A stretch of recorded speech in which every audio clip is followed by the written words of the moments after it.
Next on our agenda, I'd like to welcome our Chief of Administrative Services with the Pierce County Sheriff's Department, and it's Chief Nick Hausner. We've asked Chief Hausner to give us an update on staffing and technology upgrades to help the department stay safe in the field and help community members be active participants in keeping our community safe. So, Chief Hausner, thank you for accepting our invitation here. The department's been very busy with resources that we've allocated to the department to improve the staffing situation and help improve public safety. And we want to have you give the council an update and also give the community an update. So welcome. Thank you, Chair Mello. Chief Nick Hausner with the Pierce County Sheriff's Department, Chief of the Administrative Services Bureau. I've prepared a PowerPoint to walk through kind of where we're at with our hiring, training, and staffing current position and looking into the future of where our projections hopefully will show us in the near future. If we move to the next slide, just a comment on that. We're constantly looking at and reviewing and updating our standards for hire.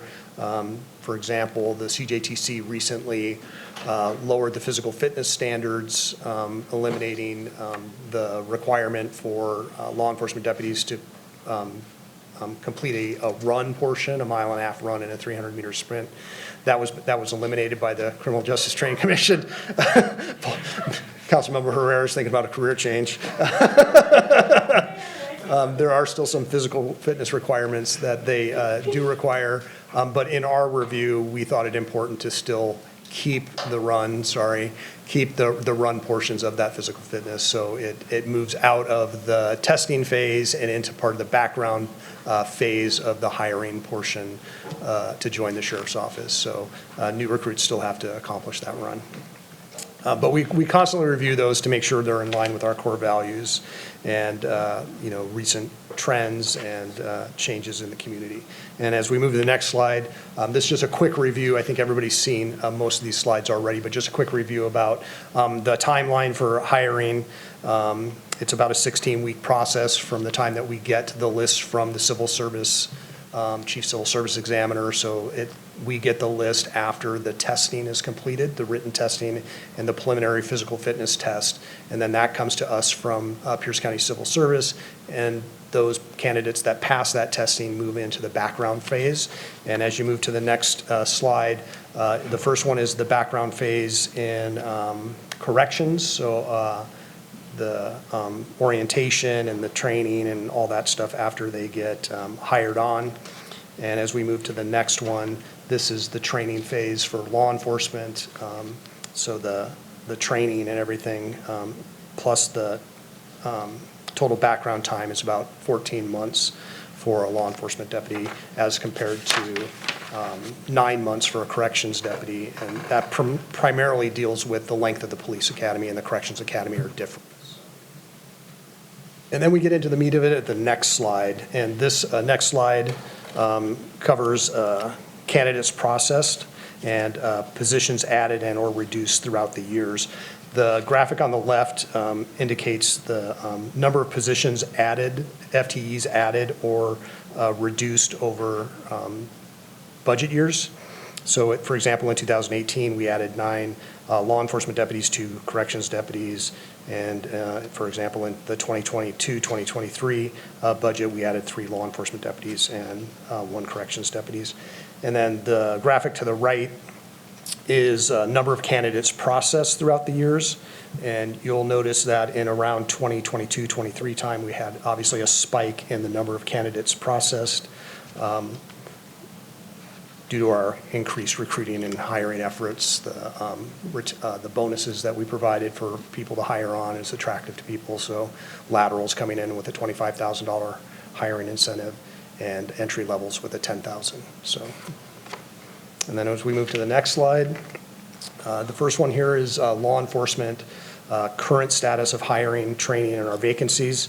So law enforcement budget FTEs is 326. We currently, as of yesterday, have 13 vacancies. We have 33 people in the training process. So those are people that are at the academy or in field training currently or just recently hired. We just hired 4 law enforcement deputies yesterday. So that's some of those people are not in the academy. Obviously, they're just brand new, so I'm going through that initial orientation. The unavailable of 15 is for people that are out on military assignment, FMLA, PFML, injured, and then that totals 65, which is a total of 18%. But the exciting news is down at the graphic down on the bottom right that shows our vacancies for law enforcement commission people at only 4% vacancies. So obviously our unavailable is currently at 22% there, and that's the total of that 65 people. A lot of people in training right now because of our significant hiring push. 4% is the lowest I've seen it in years and years and years and years for vacancies. So it's a good place to be. And just a side note on that, right now we have, don't quote me on these numbers, but it's about 15 lateral applicants with us that are looking to come to the sheriff's office, and probably about 50 entry-level applicants. We expect before the end of the year probably another 100 entry-level applicants before the end of the year. And then as we move to the next slide, this one is just a graphic that shows over the years our hires, separations, and vacancies, so you can kind of get a snapshot of where we are. You see in the more recent years in 23, 24, our hires are surpassing our separations, so that's a good thing. In 22, separations overtook hires that year, but we're making a good comeback. And one that I'd like to point is that graphic on the left shows that since 2019, about 46% of commissioned staff have been hired since 2019. So a lot of newer people on the department right now. And the next slide is the same slide as we saw for law enforcement, but for corrections. A larger problem in corrections with hiring at 43 vacancies, or about 15% unfilled in corrections, and then 26% of their staff unavailable, again, for those in the training process and or at the academy or unavailable.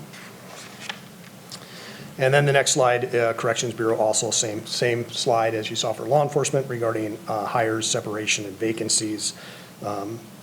Hires in 23, you'll see overtook separations, and I believe we're on track to surpass that as well in 24 for corrections, and then a lesser amount, 39% hired since 2019 as compared to law enforcement, which was in the 40 percentile area. And as we move to the next slide, we're looking at staff that are retirement eligible for both law enforcement bureaus and the corrections bureaus. And you'll see in 2024, law enforcement has 89 individuals that are retirement eligible. And then as you move to 25, for example, it moves up to 94, and you'll see a little +5 there. That's because an additional 5 people become retirement eligible in 2025. So this is assuming that nobody retires across all those years. So it's just kind of stacking. That's why it just continually goes up. But obviously we will have people retire. So, and then on the right graphic is how many future retirements we anticipate in 2024. So for corrections, they anticipate 4 retirements, and in law enforcement, we anticipate 12. And then the next slide is the meat of it, and that's our hiring projections. So the blue is the number of candidates that we expect to process in the remainder of 2024, and the number of hires we expect to get from those candidates before the end of the year. So in corrections, they expect to see 15 hires, and in law enforcement, we expect to see 10 hires before the end of the year. And that's all about staffing, and we can move into the technology regarding body cameras and tasers if you're ready. There are questions about staffing before we move into some of the new technology being brought online. Councilmember Herrera. Thank you, Chair. Just a quick question. These trends, I mean, we did amazing work in the last 12 months. I mean, from where we were 12 months ago to now is amazing. And of course, this council put some things in there to help you along to do that. Is other agencies seeing the same trend, or is it a direct link, a direct correlation of some of the things we've done? anecdotal observation is that we're doing better than other agencies. I primarily gain that opinion because of the number of laterals that are coming from other organizations that are wanting to come to our organization. And as a side note on laterals, they all don't make it. So, our hiring standards are pretty high. We set a pretty high bar for people that are out protecting our community. You have to have people with the moral integrity and the skill set to be able to serve our communities fairly and justly. And we hold that standard very high. So not all lateral candidates make it. Thank you. Yeah. You, Chair. Thank you, Councilmember Hitchin. Thank you, Chair, and continue to celebrate the good news. Can you remind me, and I think I know the answer, but just, is the training the same for corrections versus law enforcement, or as far as the time, the amount of time? It is not. It is not. So the Corrections Academy is 10 weeks, and the Law Enforcement Academy is close to 5 months. Okay. So significantly longer. Okay. Thank you. Thank you, Councilmember Morrell. Thank you, Mr. Chair. My question pertains to the budget that we currently are operating under, kind of capped the amount of deputies. Do you expect that to hit that cap in 2025? And are you looking to request more deputies after that? Yeah, I was actually working with our budget and physical manager this morning on a supplemental budget request to add staff for next year. Next year? Okay. So we can expect that? Yes, sir. Okay. Thank you. Thank you, Mr. Chair. Thank you. Chief Hausner, is I'm looking at the unavailables. So based on your knowledge, I doubt you have the specifics in front of you, but are these folks on military leave, or are they mostly out of commission because of an injury on the job, or can you give us a flavor? I think we currently have 2 or 3 people that are out on long-term military assignment, and then a variety of people out on different types of leaves. So some people out on FMLA for medical conditions or injuries of some sort. Some people out on paid family medical leave under the Washington State program, and then some are on what we call light duty status. So they've been injured. They don't need to be completely off work, but they can't work the street or work their primary assignment. So we want to get some use out of them. So we'll put them on the desk taking reports over the phone, or if they're a detective, they might not be able to do field work, but they can do office work and help in the office. So we utilize them the best that we can, but if they're not available in a full duty status, they go into that unavailable category. So it's a variety of different issues. Thank you for explaining that. Absolutely. Vice Chair Campbell. Councilmember Morrell brought up a good question with the budget. You said that you're framing out an additional ask. Do you know about how many you're looking at asking for? I believe it's 12. Okay. When we did this budget, we reduced the number of asks from the previous budget, the number of deputies that we were looking for, kept the fiscal the same, reduced the number. And I remember there was conversation at that time that if this all works, we could be in a position where you have to come back and ask for more. And that there was concern among the council of why wouldn't we put that in the budget to begin with? So I think this will be heavily discussed. I would suggest meeting and discussing, Well, I think meeting with council members early and discussing it early, because it wasn't a planned expenditure. I understand that the Sheriff's Department was mandated to reduce our budget by 2%, and the only way we could reach that mandatory reduction was the reduction of staff. We didn't have any place else to cut.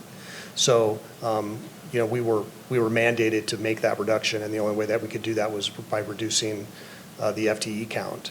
And I think we made it clear when we presented that at some point when our hiring got to the point where we are, we anticipate hiring 10. We're at 13 vacancies. We anticipate hiring 10 people before the end of the year. That puts us at 3 vacancies, really getting close to where our full FTE count would be, minus the 12.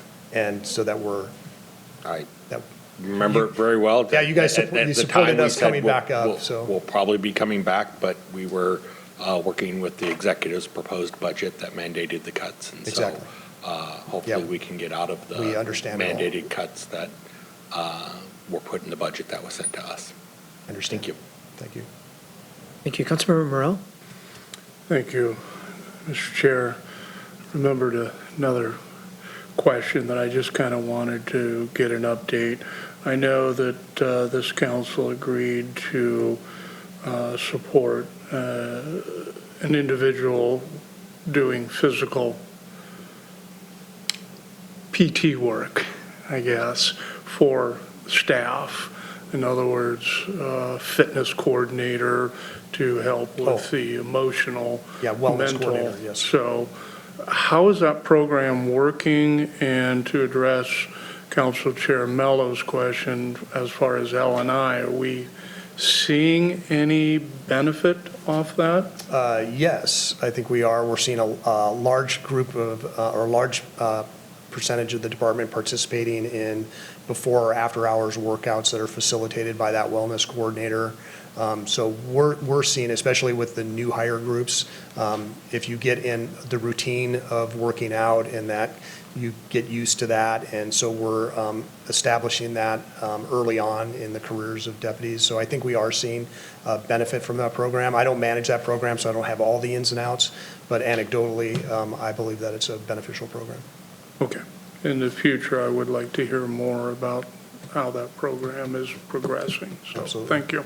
Thank you, Mr. Chair. Thanks for asking about that investment we made in the wellness of our officers. It's a big investment, and we want to track its progress, and we want to keep our And if you don't mind, I'll just add on to that, the program that we currently have called Rebound, which is, it used to be called Tactical Athlete, and risk management invested in that program as a pilot to start. And we've seen significant reduced times of people away from work because of the quickness that the Rebound company can get our injured employees in to see medical staff, where you might, if you tore your rotator cuff at work, for example, normally the process for L&I is, well, you go see a doctor, and then you wait, and then you might get an MRI, 4 weeks later, and the doctor will say, no, well, I want you to do physical therapy for 3 months first, and then, okay, that didn't work, and then you schedule your MRI, and then they schedule you out, and you get your surgery about 8 months later. And with Rebound, we've seen that our staff are getting into MRIs like within weeks versus months, and then they're getting surgery if needed a lot sooner, which means they're off work faster. We're paying less L&I costs, less overtime backfilling for that person, and they're back to work healthy sooner. So it's a great program. Thank you for those examples. Let's move on to the technology upgrades that are being experienced. So the first slide on that is the Axon body camera taser program. You'll recognize this slide from our original budget presentation. It's the exact same slide, so I just wanted to throw that in there kind of as a refresh of what we asked for there, and that was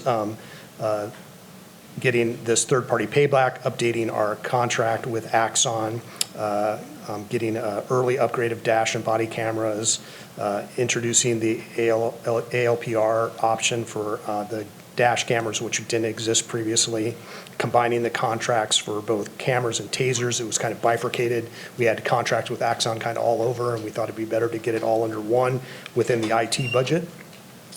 Some functionality that we got was automatic email regarding submitting and tagging videos, auto camera activation with taser activation. I think we were all excited to hear about that. The ability for supervisors to be able to live stream both body and dash cameras, and then increased transparency for both the taser and the cameras. And then the next slide kind of outlines where we're at now after we've implemented this program. And 316 body cameras have been issued, so everybody's got their brand new body cameras that have that increased view, better audio, So those are all issued to all commission staff, law enforcement commission staff. 237 vehicle camera systems have been installed and are in use, so that's all the vehicle cameras that just finished getting outfitted last month, so those are all out there. That third-party playback that I didn't really understand about I think you helped me out, Councilmember Mello. That's up and working, so the ability to be able to just take all these different types of video systems, bring them into the Axon system, and just have detectives be able to watch them without having to try and figure out how everything works. The ALPR is working in its use. It's been successful already. Multiple stolen vehicles identified and recovered with that system. We had one, I just asked for a few examples from staff, and there was one homicide investigation where that information provided key information that linked us to a suspect and facilitated an arrest on a homicide suspect. Several missing persons were located because of this, and or their vehicles were located at least. Since the upgrades, we've had 120,000 new videos recorded. The automatic email notification, we were having some difficulty with staff forgetting to put in the data that they need to put in. So this automatic email notification that came with the upgrade has been super successful. 99% ID and categorization rate, which is phenomenal. It's working very well. And then regarding the tasers, almost all law enforcement deputies that carry a taser have been issued their new tasers. There's only like about 15 left that need to be issued and trained. And I don't carry a taser, but I went to the training just so I could learn how they work, and they're great. So they work really well. And then so far we've had, since the upgrade, 7 taser events. So I think I mentioned at my original presentation that now if you pull your taser out and you turn it on, it will automatically turn on your body camera, so deputies in a high-stress incident won't forget to turn on their body camera by double tapping this. And there's been 70 taser event videos, which doesn't mean that there's 700 times that they forgot to do it. It means that 700 times the taser was used as a de-escalation tool or potentially deployed in an incident, and now the power on of the taser is recorded in the data set in the camera. So there's 700 times that occurred. So. And for the public's benefit, you've educated council before that that is how the technology works with your guns. Yes. When your gun is pulled, it's automatically attached to your taser or your body camera, and the body camera turns on automatically. It was not that way with the taser technology, and so now whatever device is pulled, the body camera turns on automatically. And just to clarify, it's not when the taser's pulled, it's when it's powered on, versus the pistol, it's when it's pulled. So thank you for clarifying that. Because the taser is primarily made out of plastic, and it's a magnetic device that detects the pull, so there's no technology currently for a draw out of a taser holster. So it's when it's activated, the power sends a signal to record the device, record that it's been powered on, and activate the camera via Bluetooth. Scary. Are there any questions about what we heard? Councilmember Morrell. Thank you, Mr. Chair. Maybe I didn't hear this. Pertaining to dash cameras, does all the vehicles now have dash cameras? All patrol vehicles, so not like unmarked detective cars, but all patrol vehicles and traffic enforcement cars, yes, they do. So you've installed as many as you're going to install? Yes. Okay. The other question I had is one of the kind of the unintended consequence, or the consequence of going to both dash body cameras, is the amount of record requests that it would generate. Have you been tracking that to see if that's really becoming an issue? I suspect that it has been tracked. I don't have that information in front of me. The issue with recorded videos and public records requests or providing that information for discovery potentially is, especially for public records requests, is the redaction that's required. So it takes a significant amount of time to redact all the video of everything that needs to be redacted before it can be released to the public. And every time you respond to an incident, if there's more than every officer, patrol officer that responds, there's going to be at least 2 videos, right? There's going to be the dash cam and the body camera that need to be redacted. And then every additional officer that responded, that's 2 more. So 2 officers respond, it's 4, 3 officers respond, it's 6, and so on. So all of that redaction time, it's about, if I recall correctly, and I'm shooting from memory here, so I apologize. I think it's about for every hour of recording, it takes 4 hours to redact. So it's a significant volume of time, even with the auto redaction tools, because they have to review it all, and they have to, they have to look for juveniles, and they have to make sure that everything is done appropriately. So they have to watch the whole thing as well. So it just takes quite a bit of time. Okay.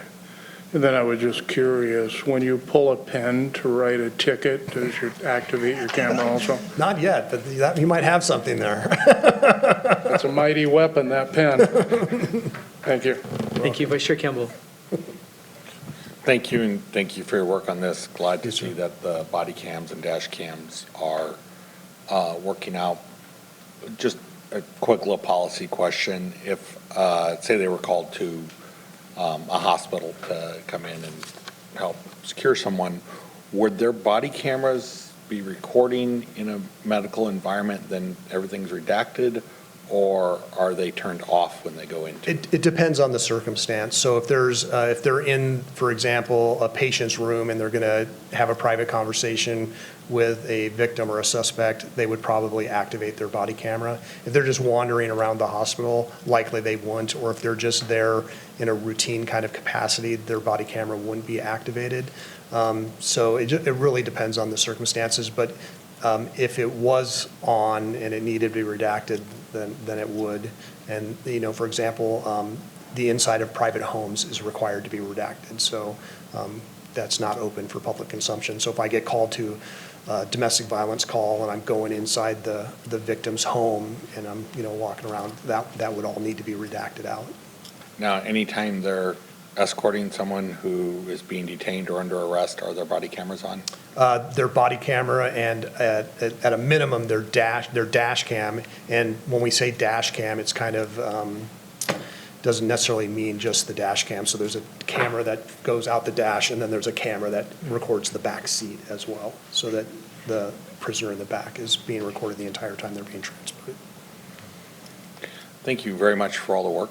Absolutely, my pleasure. On this, glad to see that the hiring goals are being met and exceeded. That was our hope when we put together the retention and recruitment package.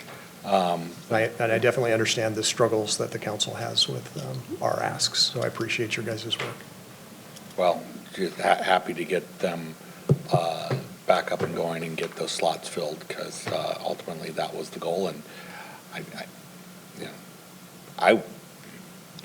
many of us were certain that you would reach those goals aggressively and quickly, and we welcome the challenge that it creates. And we're currently out at the Washington State Fair, AKA the Puyallup Fair, with our recruiting booth is out there. So if members of the public are interested in joining our team, our recruiters are out there at the fair at this very moment, willing to take their questions. And if they weren't out at the fair, how could they get hold of someone from your recruitment team? Yeah, so if they go to our website, piercesheriff.org, and then click on the Now Hiring tab at the very top, it'll provide information about how to join our team and provide information about how to reach out to one of our recruiters. Thank you. Thank you, Chair. Thank you. Chief Hausner, one last question.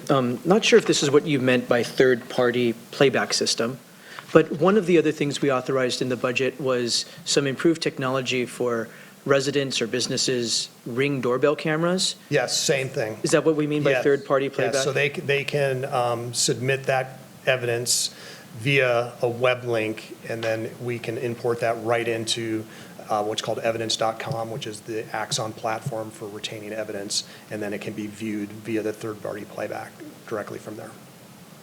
So when deputies are responding to a burglary or robbery or some of the property crimes, or any kind of crime, they'll give something to the resident and Yes. say, please upload the Yes. information. Yeah, and our detectives will do canvassing of neighborhoods for crimes that may have occurred. You may have heard about the shooting up in Bonnie Lake recently, so they'll go out and contact neighbors that they see have Ring doorbells and say, hey, can you check your Ring doorbell? If you find something, please send it to us here. Thank you. Well, thank you for coming this evening to give us an update. Good work on hiring and training. This is a lot of effort to do. Good news on law enforcement. We have some work to do on corrections to get our staffing up, but a lot of good progress being made and good progress on implementing some technology upgrades that will help make lives a little safer and easier for those that are out and about. So thank you very much. Thank you, sir. Apologize for going over my allotted 10 minutes. It's important information. Thank you. That was on us.